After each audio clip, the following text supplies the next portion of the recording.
Welcome to the Monday Night Call, and I am so excited to once again have the privilege to invite Erin Ashley, an amazing international speaker. She's a corporate speaker. She's the owner of Success International.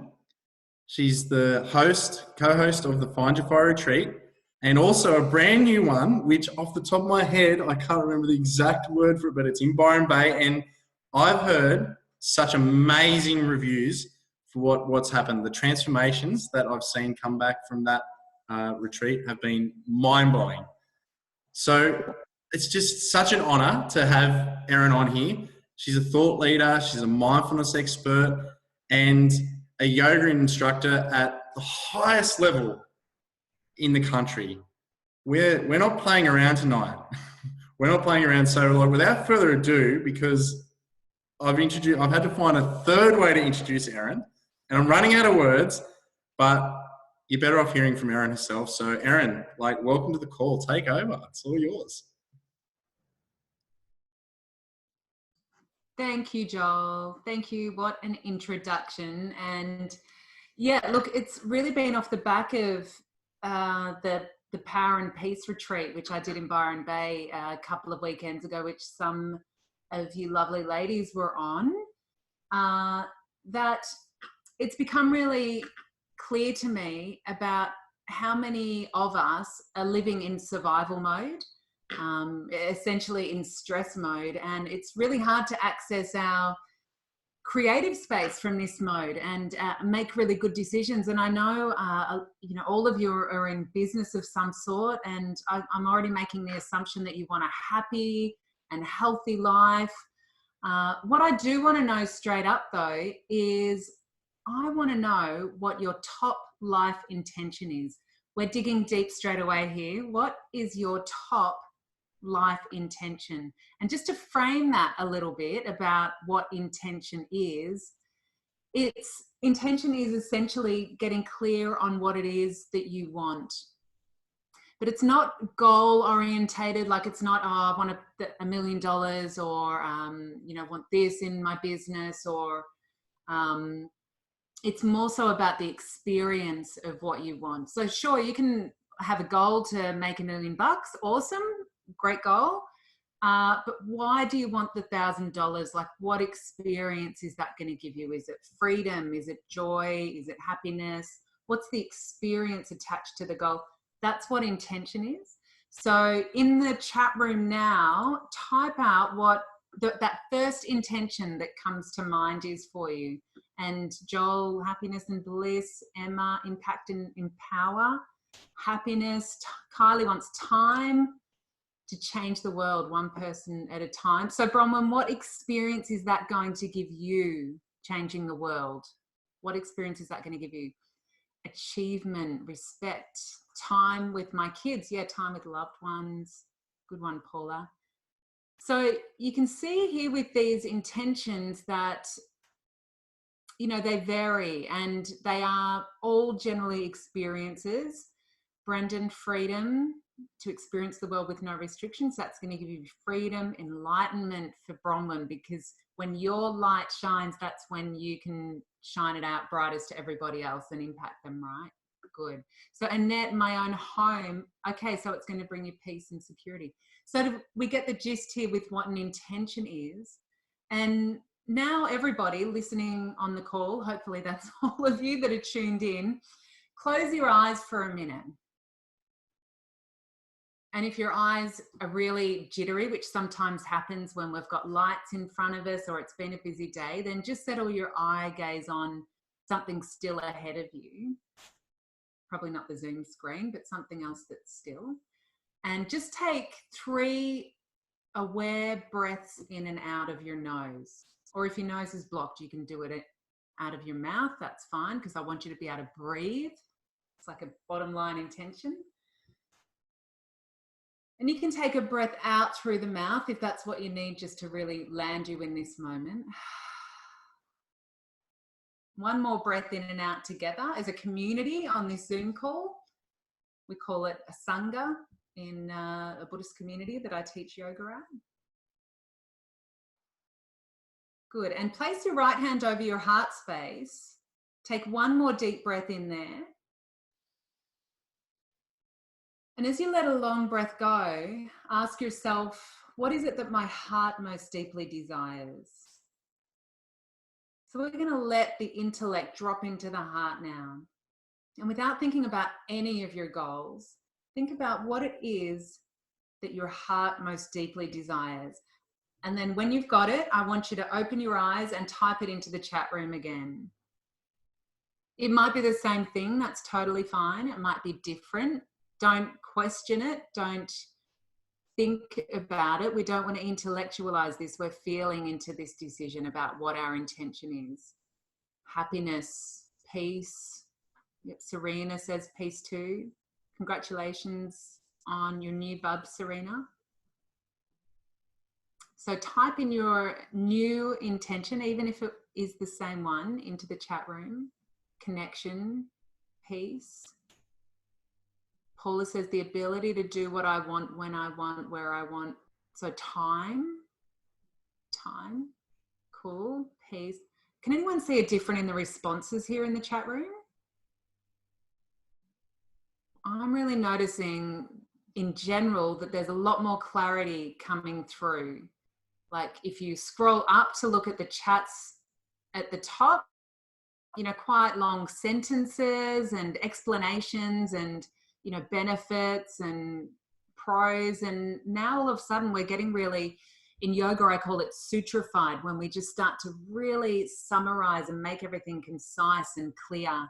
Love, awareness. Look, they're all one or two words. And this is a beautiful way to set an intention, whether it's at the beginning of something new or whether it's a life intention and a life experience that we want. And, you know, Kurek and I, you might have already heard from my husband, Erin Ashley, in this forum, or heard of him. We live on the Sunshine Coast, and we've chosen here to live because, well, we love the weather, and this is where we met, and we're happy to stay, and the kids are here at school. We've got a 14-acre property that I'm managing the restoration of and a home renovation of. We run our own coaching business, and we travel the world doing live programs and retreats and events, and coaching people from home as well. We're parents of drops the kids off at school every day, and I pick them up every day. You know, we're doing a lot of interviews at the moment for podcasts and being interviewed for features as, you know, wellness experts. And this is just like an average week at the moment. Things are really busy. And Joel, when you introduced me, you said, you know, Erin, I know you're busy. We want to start on time. And yeah, sure, I'm busy, yet I'm doing all the things that I love to do. And I know a lot of you are as well. And why you're in the business that you're currently in is because it's going to help you to align with that intention that you just set. Paul, I'm seeing you've said a lot there: contribution, family, freedom, purpose. Choose one. If you could choose one, Paul, what would it be? And Megan, the path to then create the legacy for my children and following generations. Beautiful. So the pathway of knowing who you are, what's one word that you would use to surmise your intention? Let's keep reining it in and reining it in. And there's a purpose for this. So you might like to write down your intention, because it's going to get lost in the up feed of the scroll, because we'll be coming back to it later. And so leading a busy life, I don't want to get lost in the busyness. Like, first-hand experience of my first husband, we were walking and talking one day and literally dropping dead beside me at 35 years old, fit and healthy. No medical cause was ever determined. I've had first-hand experience of life being cut really short. And so with this time that I have here and with my loved ones and friends and connections, I want to make sure that I'm here for it and that I'm making the most of my time. I'm not fluffing and flittering around doing tasks that really aren't going to align with my intention. And a big one for me in life is peace. I always keep coming back to peace. And peace, so a lot of people put in peace and happiness, and they really live on the same frequency. Peace, love, happiness, gratitude, they're really elevated emotions, and they're really elevated in life. Now I'm just going to pull up a slide here. So just bear with me while I work out how to do that. Share. Great. Awesome. Okay. Can someone just type in the chat room, yes, I can see your screen. And I'm just going to backtrack it a little bit here. Well, I gave it all away. So I titled this talk, How to Create More Peace and Clarity in Your Life. And, you know, you can see a lot of people are looking for peace in their life and clarity, or the path to me. And sometimes this is the reality of our day. I love this picture. It's one of my friends, Amber, in Melbourne, and she's a mumpreneur, and she's got her own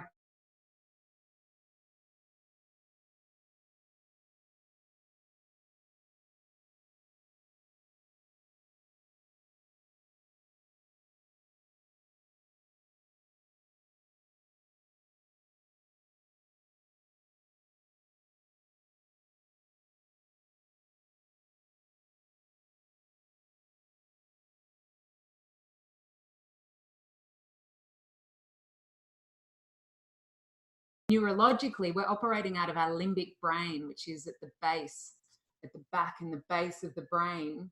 Whereas expansion and clarity and peace and happiness and high level of consciousness and a richer, more fulfilling experience of life, the part of the brain that this operates from is the prefrontal cortex. And this is what we train to open and have space and afford us perspective and connection in life, is when we practice mindfulness meditation. We can practice meditation formally in our seat, and then it can be like a moving meditation as we move throughout the day. And these are some of the tools that I want to leave you with today on how easy this can be to incorporate into your life in just a few minutes every day to create those intentions that you want. So with my intentions being, you know, peace and clarity, and they're the intentions that I've given the name of this talk with. You could insert your intention there, how to find more happiness and calmness while still getting everything else done, or freedom, or knowing thyself, or awareness, while still getting everything else done. This is the key part. And this is really the abundant mindset, when you can have this and that. It's not creating peace and you have to give up all of your goals and everything that you're working towards. It's about having both. And so instead of operating out of stress and survival mode, which creates dis-ease and yes, can manifest as physical disease in the body, we want to be aiming for peace, right? We want to be aiming for easy. Does that sound good? That's really the basis of where I'm going with this. And it's not a problem to be operating from stress mode. It's just about knowing and awarenessing that that's how you're showing up at the moment. I think I'm stressed. I think I'm not at ease. I know I'm not at ease. I'm not feeling at ease. So what are some strategies that I can put into place to create peace instead, to transform stress into peace, so that I can then be great at making decisions, be living in alignment with what my heart desires in life anyway, and not just operating out of survival mode and straight out of intellect. And so there's really 3 steps.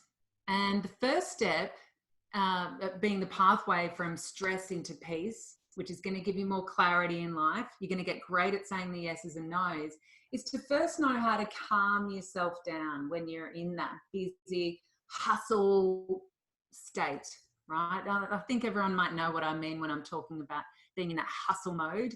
You know, sometimes I find myself in it during the day. I'll get caught up. I've got like 50 tabs open on the computer, and then I'll just be starting to multitask, and while I'm waiting for one thing to load on one tab, I'll head out onto another so I can kind of get that done. And man, I'm just really quickly starting to overwhelm myself.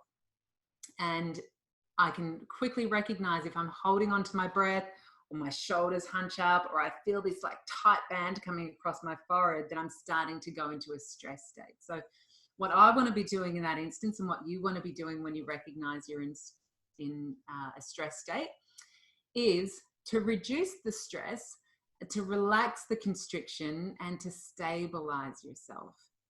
And now there's really two pathways here that I want to offer you. One is meditation, and I'm really big on meditation because it really doesn't take long to meditate, to know where you're at, to then, secondly, know where you're going again.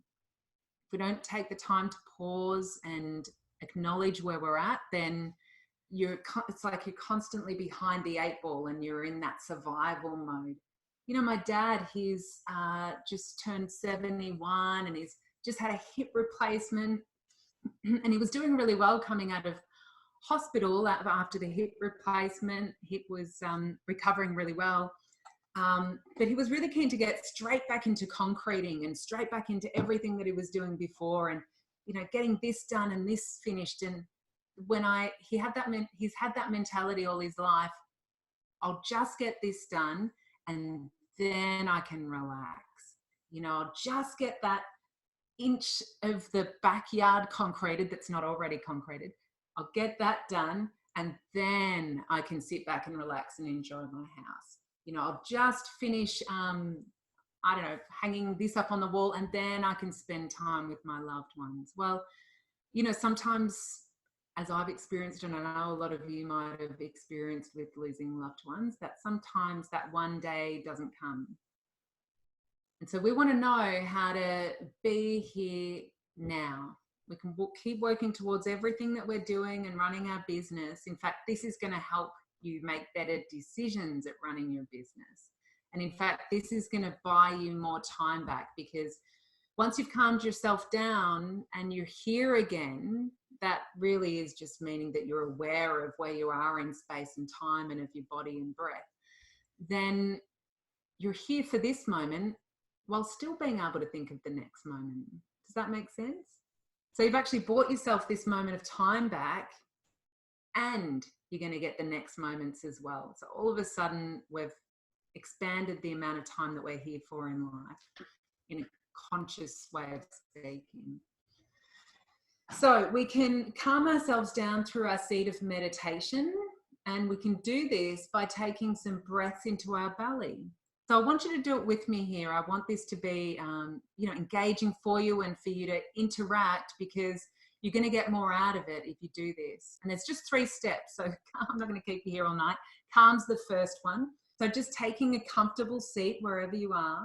And just like you did before, taking a couple of deep breaths, first in through the nose and then out of the mouth, which can just be really helpful in expelling any air that we're holding on to, and that translates into starting to let go of other stuff that we're holding on to. And then just start paying attention to the sensations of the breath in the belly. So as you take your next breath in, notice the abdomen expanding. And as you breathe out, you notice the belly retreating. So see if you can do it here with me just for one more breath. Really pay attention to the way that the breath's received in the belly. And then what happens to the belly when you let go of the breath. And so a couple of breaths is really all it starts to take to bring ourselves out of stress, operating from the limbic zone of the brain and coming back again into the forefront of the brain, the prefrontal cortex. And here we can stabilize. And there's just a little graph here that I know Joel has found really handy before, and that I hope you do too, is that when we do start breathing like that and noticing how we're breathing in our body, is that calm lives on this middle dotted line here. This really is like a neutral space, equilibrium, balance, if you like. Maybe you look at this line as where your intention lives. And when we're meditating on the breath, like you just did, and if that was your first time, congratulations. When we're doing that, you'll find that the mind loves to wander up into agitation, like it starts thinking about what you're going to be doing after this call, or are the kids okay in bed, or I've still got this to do, whatever it is that gets your mind agitated. Your body might be twitching, you might be sort of rolling your thumbs or tapping your knee or foot on the ground. And then it can also dip into dullness or boredom, so you might either be highly agitated or bored. And this is what commonly happens in our seat of meditation. We just want to continue reminding ourselves of the breath in the belly to come back to this middle line. So it's a really simple tool to help you stay in line with your intention by just paying attention to the breath as it's received in the belly in particular. We start in the belly. And as we inhale, it's like we're arising out of dullness and out of that boredom, because we're inspiring again. Inspire in spirit. That's where your heart's desired intention was called from. And, when we exhale, we can start to release some of this pent-up energy, agitation, to help bring us back to this middle line as well. Cool. So the first step for transforming stress into peace and getting peaceful and clear again in life is to calm. The second one is to connect. And so once you've calmed down, you might all of a sudden have already experienced this, is that you start to connect in with the present moment. You become more aware and you come out of that constrictive survival way of operating and into more of an expansive way of operating. And just to explain that a little more, let's see, I'm not sure if you're seeing those little windows I've got up there, but I'm just putting them out of the way for a moment. Cool. So this is how it works when I talk about feeling constrictive. And JD, I think, not saying you were constrictive, but I think this is really going to help reveal how you revealed yourself, if you like. And we can all relate to this one. So what I'm going to go through here, we call the koshas in yoga, and they're the layers of our being. And on the outer surface is our physical body, all the tangible muscles and ligaments, the skin, all our organs inside the body. And next is our energetic body. And that's really what the breath is serving us with, is our energy. And energy can't be created from nothing or destroyed from everything. It can only be transformed. And so when we start to pay attention to the breath in the belly, like we just did, we're literally transforming our energy. And we're taking ourselves from a constrictive energetic state and coming into a more expansive energetic state. And this is reflected in the breath. It comes out usually from a short and shallow, choppy way of breath to more of a slow, smooth, relaxed style of breathing. The next layer is the mental body. So once we start connecting into our body, that's getting in touch with the belly, breathing there, then it starts to open up the domain of thought and feelings. And it can be very surprising at what presents itself in the domain of thought. And we want to just remain really non-judgmental about what arises here, because the key to making good decisions is being able to discern between all of the decisions and thoughts that are floating around in your head, and to be able to just choose the golden nugget. But this takes pausing, calming, and then connecting first. And so the next kosha is the wisdom body. This is where that golden nugget lives. First, you need to be aware of your body, breath, understand you have thoughts and feelings, but that you have the wisdom to discern between which ones you want to pay attention to and invest in, knowing that whatever you plant grows. right? So you want to be planting good decisions, good intentions, you want to be following good thoughts that are serving your life's intention to get the results that you want in life. And this leads to a blissful life. So a lot of your intentions were happiness, and the bliss body resides behind good decisions, good heart-led, wise decisions in life, whether that's in business, in your relationships, health, fitness, whatever area of life it is that you are making decisions from. It really needs to be in alignment with your true nature. That is the self.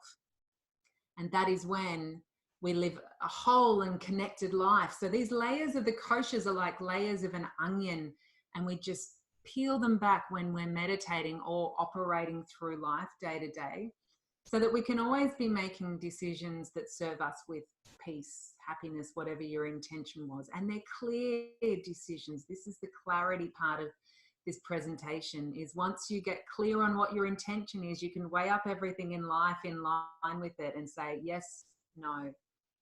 And one of my husband Kurek's beautiful quotes is that we think to create and we feel to decide.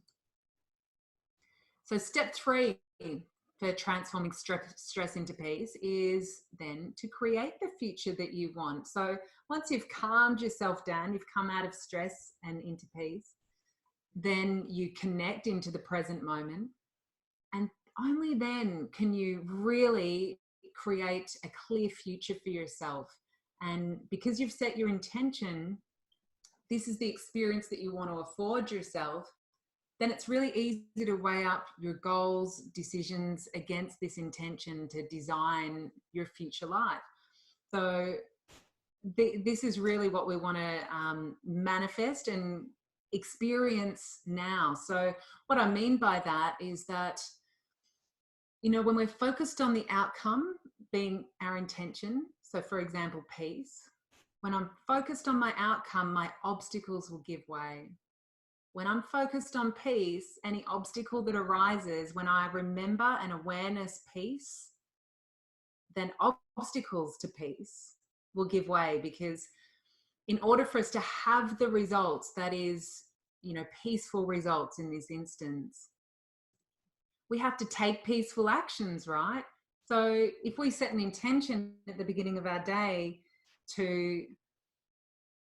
of peace, and then something comes up in the day that doesn't represent peace, then because we have intended peace, then our actions will be of peace if we're remembering our intention. And this is all mindfulness means, is to remember.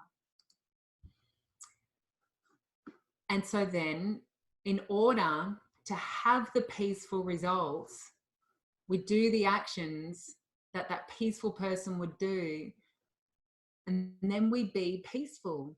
But if you notice, this is like written up the wrong way around on this slide, and it's for a reason, because we have to first identify ourselves as peace first, or whatever your intention was. Like, be the happiness, be the peace, be the change that you want to see in the world. That's Gandhi. And then you will, oops, sorry. Oops, something's happening. I'm racing ahead.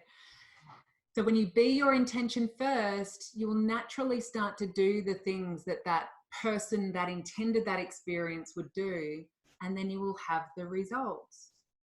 So an example of this is, you know, this morning I woke up and I had set my intention. The first one that came to my heart was moment by moment. It was just my intention for today. You know, be in the moment, or moment by moment was what came up for me. And so then I set an intention to experience moment by moment. And this really doesn't mean multitasking or holding open your 50 tabs on your computer at one time. And so I get up and I notice what I'm doing, and I notice the coffee that I'm making, and then I'm with the children, and moment by moment, I'm having a rich and fulfilling experience of life because I'm there for it. But then soon enough, as the day unfolds, you know, there's unexpected phone calls. Someone's homesick from school. And these are just examples of obstacles, if you can use whatever word you want for them, that arise during the day. But when I refocus on my intention of peace, then it's not going to be an obstacle any longer, those events. It's all an interpretation. They're just part of my peaceful experience. And it's my responsibility, my ability to choose how I respond as to what experience I afford myself during the day. And so that's an example of how you can manifest this life intended experience that you want to have right now. And so just before I go on to this slide, I'm just going to come off the screen share, because I want to know if this is resonating for you, and I want to make this really relevant to you. And so has anyone got any questions at this point about any of the information that I've been running through? If you do, then just raise your hand and I think I can unmute you too. So, or unmute yourself. But I'd love to really make this relevant to your life and specific to your life. So now's the opportunity for you to really participate and ask a question. So just unmute yourself or type your question into the chat room.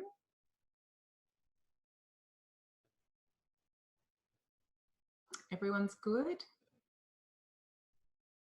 All right. I can see in the chat room, well, Joel says it makes so much sense. That's good, Joel.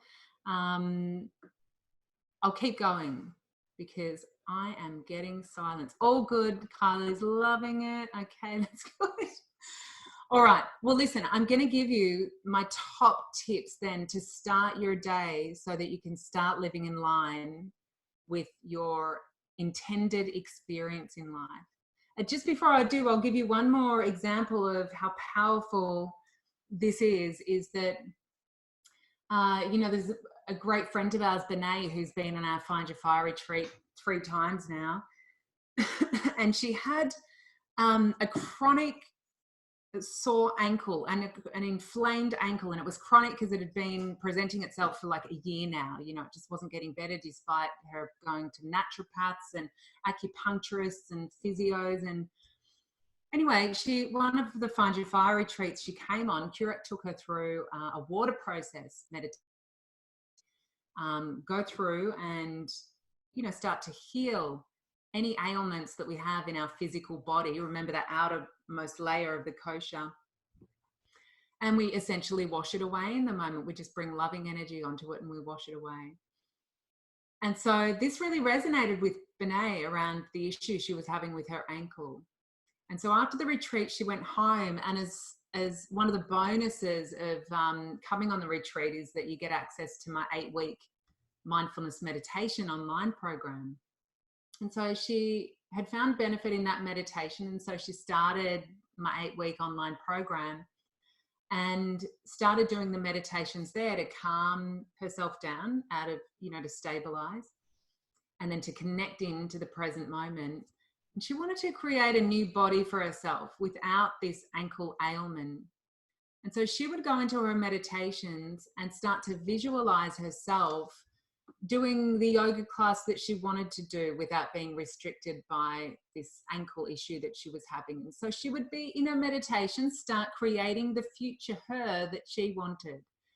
And she would imagine herself doing downward dog and plank pose and all these poses that she wasn't able to do with her sore ankle, but she was just projecting the image of it.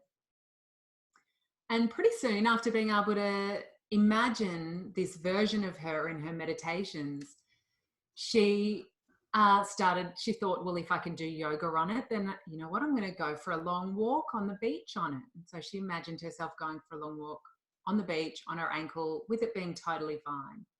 And once she had handled that, she thought, why don't I go for a run? I'm going to go for a jog on my ankle. So she goes into her meditation, calms, connects, and then off she goes. She's running on her ankle. And what she does with this as well, and what I encourage her to do, is to combine that future visioning of herself with an elevated emotion. So gratitude, for example, or inspired, or happy, peaceful, any of these intentions that we've set are great examples of elevated emotions. And so she would be in meditation, seeing herself running on the beach, but she'd still be here in the present moment, bringing it into her koshas. So she'd be feeling it in her actual body, like she was having the experience now. She'd be breathing the way that she was breathing, as she was running exuberantly on the beach. She'd be feeling it in her mental domain, in that third kosha, thoughts and feelings. She was right there. And so she started embodying this new version of herself in the meditations. And it was only a matter of weeks before her ankle completely healed. And the inflammation totally disappeared. And so this is really powerful. This isn't just sitting there to meditate as some kind of, I don't know, just to attain relaxation. Of course, that's an awesome byproduct of meditation. And of course, we want to do that before we can go ahead and create our future self. Yet it's much more powerful than that. Like, this is really about you bringing the future self into your present moment experience. And Vicky, I see you're on the call. We had some experiences with this on the Power and Peace retreat of projecting our future self up and then bringing it back into our present moment reality. And this is one of the key tools, one of the key strategies that I put into place every day. You can make your own mind movie around it, just whatever it takes for you to hold that vision of your future self in the forefront of your mind in meditation and also in your everyday life. So I'm just going to bring up this last screen now.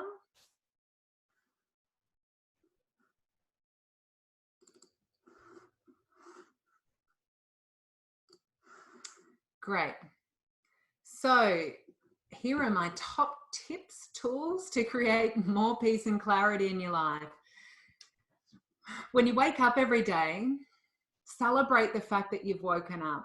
Like, a lot of people didn't get the chance, and it's something really simple and that's going to be with you every morning that you do wake up, so that you can start breaking the habit of your default brain, because neurologically we're wired to start looking for things in our environment that might be going wrong.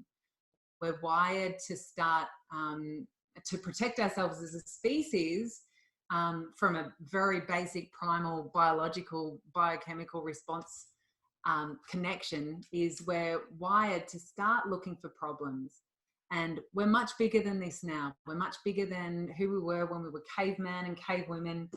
And so to wake up and instantly just, yes, celebrate that you're here. Start with that elevated emotion. And then next, a little scan of your body and breath. And the more that you do this every morning, it's just going to take you like a couple of seconds. You wake up, you notice that you're breathing, and you're grateful that you're alive. And then set your intention. Like, right then and there, before you get out of bed, set yourself an intention. And you ask yourself, what does my heart most deeply desire? That's one that always really helps me to extract an intention. As you get out of bed, you start moving that way. You start bringing it straight into your koshas. So you want peace in your day? How would your body move out of the bed in a peaceful way? How would you start talking to your partner? How would you start talking to your kids? Would jumping straight onto emails be a peaceful start to your day? Perhaps you take in some fresh air for a few minutes first outside and notice the sun rising or the sun setting, depending on what your kind of day looks like and if you do shift work or not. Start to bring this intention into your body straight away, just like Benet did with her ankle. And then finally, one question that you can ask yourself every day is to get yourself into motion so that we're not, just kind of floating around in space in our intention. We want to ground it into the goals and dreams that we want to achieve in life. Is what's one expansive action that I can take today? What's one expansive action that I can take today? because that intention that you've set is an expansive intention. And so we want to take actions that live on the same frequency as your intention. You know, heading into retreats, it can be a busy time. And you know, there's a lot of logistics involved in running retreats and programs. And then there's, you know, getting the kids organized before we leave, and there's a lot going on. And I remember one time before we were heading to a Find Your Fire retreat, and I started to feel that stress response, you know, coming on. I just know it very well now how it comes up first in my body, and I'm like, oh, awareness it, there's the stress. So, you know, stabilize myself. What's one expansive action I can take today instead of having my whole day operating from this stress mode, like losing a whole day to stress? No thanks. Like, I don't have time for that. And despite a massive to-do list, the answer that came up for me was to go and buy a new outfit. That was my one expansive action, so that I could rock up to the retreat and, you know, on the Friday night, just be wearing something nice and feeling really good. And so you don't want to doubt this first response that comes up for you when you ask yourself, what's the one expansive action I can take? Sometimes it might be, you know, send an email out, or make that one call. Or, you know, for me today, Curex in the middle of his Unstoppable tour. And so when I asked myself that question today, what's one expansive action I can take today? It was contacting, you know, newspapers and magazines for press releases. That was one action I could take to, you know, spray the message to thousands and thousands of people, rather than me sitting there and emailing one person by one person. So it's a question that I've found really handy, and I can send you those 4 top tips if you didn't get time to write them all down. Who's got a question? I want to know if this has been beneficial to you or not. Sure. Paul says it makes sense. It's just getting into the ritual of it. B, do have exactly. Yeah, that's it. Those 4 tips, it's a habit. But type in the chat room now, how long do you think it would take up to wake up and celebrate, scan your body and breath, to set your intention and start moving that way, and to ask yourself that one question? What expansive action can I take? How long do you reckon that would take? Erin, how many lollies are in the jar? Erin, it's Nova. I went to the Find Your Fire retreat, and I do that practice every single morning, and then I reinforce it as I'm driving to work, but also taking in what's going on around me. So instead of getting frustrated with the traffic, because most of my attention is to have a great day and to be peaceful, but I reinforce that intention as I'm driving to work. So by the time I get to work, I'm right in that state. So I thought I'd just share that with everyone. That's really valuable, Nova. And it's that remembering that counts, right? Like, you can set the intention. And Nova, have you experienced that the more that you brought this into your life, like the more consistent you were with it, the more consistent you continue to be with it, the more you remember it? I'm more aware. So yeah, it's incredible when you actually set that intention and you do it consistently. Something will arise and it will trigger you to bring that intention to life and be aware of how you react to things. So I found it very valuable. Thank you. Awesome. I love that. Thank you for sharing. Good. You validated it. Thank you. That's really good. A few minutes, Carolyn, you're right. It does just take a few minutes. So I want to address Vanessa's question here. She says, what can be done when you're aware of your emotions, like say if you're angry, frustrated at the kids, but you don't want to change? I've caught myself cranky many times, yet often when I'm in the moment, I don't want to change. Yeah, and you're exactly right, Vanessa, because it's really hard to catch yourself when you're in the thick of it, when you're in that stress mode. Really, it's just practice and practice. So first, knowing that you're in that state. Like, you can be in the thick of it, yet there's still a part of you, a bigger part of you that knows what you're doing. And the more that you practice training this bigger part of you to become aware of the constricted part of you that's firing off at your kids or whatever it's doing, then the better you're going to become at it. So definitely don't beat yourself up for, you know, those times. We've all been there. I've been there in the past when I've let loose and I've flicked my lid. And you will first start to realize in hindsight that that's what you've done, and you might have had a regrettable emotional episode. And so you just congratulate yourself that you noticed, even if it is in hindsight. Like, most people don't even do that, you know. So congratulate yourself for noticing. Then the next time it happens, you might once again realize it in hindsight. Okay, but at least I've acknowledged that that's what was happening. I was in my stress response and I wasn't in my peace state. Okay, cool. Well done. You've caught it. The next time it happens, you might catch yourself when you're in the thick of it, and you might think of the 3 C's that we've spoken about tonight: calm, connect, and create.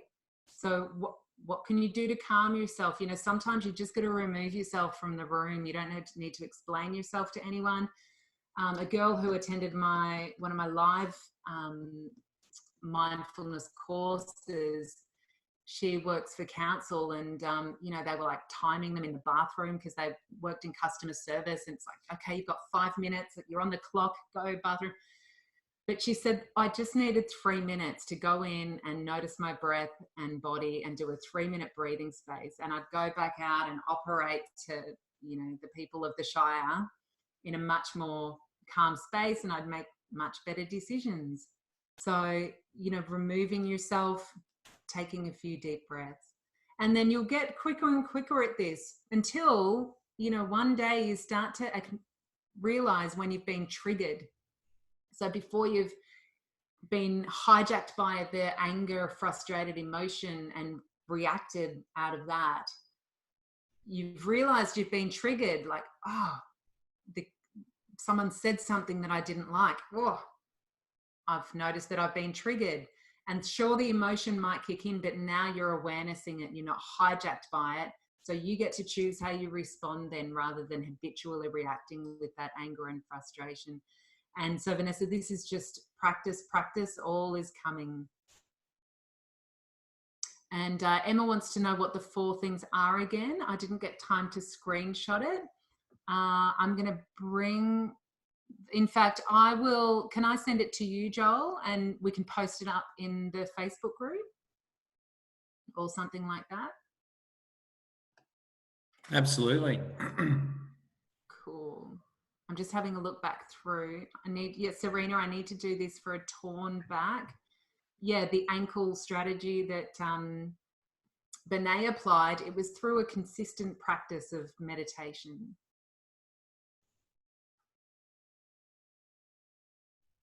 I'm just seeing if there's any other questions.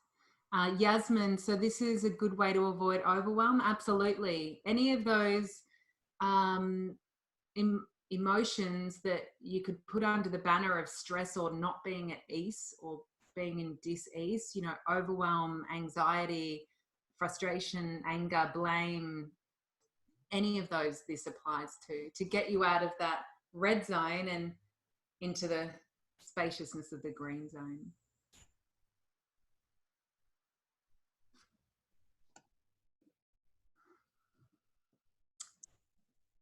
Are there any other questions? Don't be shy. Don't be shy. I like the fact that this is going to take such a short amount of time, and I sit back now and I find it amusing that a majority of people out there, not people that are on a Monday night call at the start of the week learning from a thought leader, but many people out there have not got the time to do this, to control themselves and set themselves up for a masterpiece life, but they can find the time for Netflix. Am I the only one that finds that stunningly funny, or sad or something? I like to laugh, but yeah. And Erin, you stole my question. I was going to ask you, because I've got my book here, and this is my notes from and you just explained it. I was going to get you to explain it, but can you see the scanning and the, like, my awful writing, but emotions? Yeah. And you just explained it. So, like, I'm sitting here crossing out all these questions I've got because you're answering them all. But yeah. So I guess, guys, does anyone here know anyone out there that's stressed? Wouldn't this be a fantastic call to send them, to get them to see, to show that you care, that to send them this amazing call? It's up on YouTube. It's a public, I leave them public now because I want the world to get this information. And wouldn't it be amazing if they could get like some knowledge from amazing people like Erin? Do you think that if they practice this stuff, you could actually turn their stress around, turn their anxiety down, and, you know, maybe fix a bit of depression in the world, to save them taking big pharma stuff and just like watch this call? Or even Erin, like, I believe you have a course or something like that that you can share. How do they find you? These people that need your... Cool. And I just saw Misty saying that she's fairly new to guided meditation. Do you have some favorites? On my website, I have a free 5-day meditation challenge where you'll get free meditation audios. So that's erinashley.com.au. Typing it into the chat room as we speak, erinashley.com.au. And you can just put your name and email in, and that'll give you the 5 days of guided meditations, including a downloadable journal. And I'm just, we've only got a few days left of the June intake for my next live 8-week mindfulness meditation program, Transforming Stress into Peace program.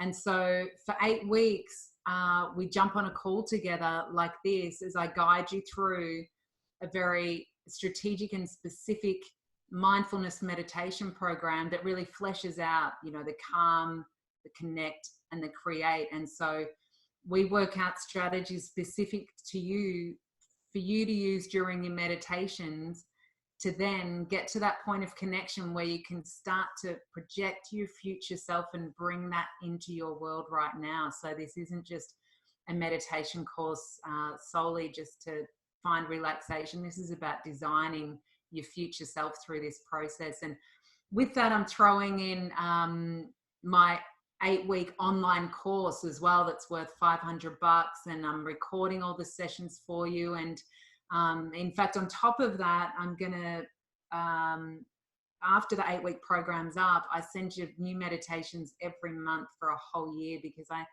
you know, the people who are willing to invest in themselves in something like that and that level of change in their life, and the cost of the 8-week live program's really nominal. Like after the deposit payment, it's like $69 a week.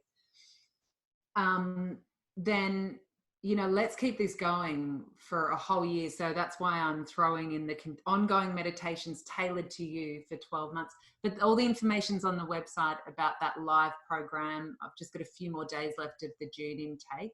And for instant guided meditations, as I said, my 5-day meditation challenge. And there's also a great app called Insight Timer. I'll type it into the message room. Insight Timer. It's a free app, and you can use beautiful sounding Tibetan bells to dong the end of the 5 minutes or however long you want to have your meditation for. And there's like tens of thousands of different guided meditations on there as well. So I'm very, you know, if it's not me that you want to come and, you know, do the 8-week program with, for example, you know, go and just access mindfulness meditation, guided meditations, and bring this into your life every day and put into place those strategies that I left you with about waking up and celebrating, scanning your body and breath, and then setting your intention, moving that way. And you're going to change the face of your day, and moments that connect up with one another, days that connect up with one another, weeks. Like, this is game changing, just putting these simple steps into practice. Amazing. That was so good. Who had fun tonight? Who feels more peaceful? Yeah, that was the goal. Hey, this is stuff that you can teach your team. You can teach your friends, spread it out, because like Erin's not going to come chasing you down if you teach someone this stuff. It's like her goal is to make the world a more peaceful place. And yeah, maybe obviously you give credit where credit's due, and maybe someone will seek Erin out and she'll get to meet new awesome people like she has tonight. So thank you, Erin. So blessed. Thank you so much. Fantastic. Okay, guys. Well, I'm going to end the recording. So that's usually when the other questions come out.